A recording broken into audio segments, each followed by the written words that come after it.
بسم اللہ الرحمن الرحیم۔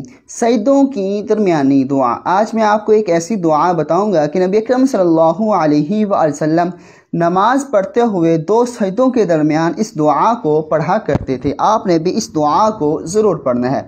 حضرت ابن عباس رضی اللہ تعالی عنہ سے روایت ہے کہ نبی اکرم صلی اللہ علیہ وآلہ وسلم 2 سجدوں کے درمیان یہ دعا یہ کلمات پڑھا کرتے تھے۔ آپ نے بھی 2 سجدوں کے درمیان ان کلمات کو ضرور پڑھنا ہے۔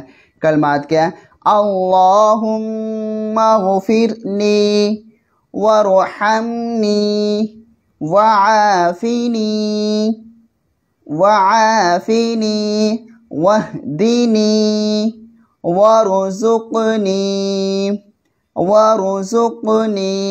ترجمہ: اے اللہ میری مغفرت فرما، مجھ پر رحم کر، مجھے عافیت دے، مجھے ہدایت دے اور مجھے رزق عطا فرما۔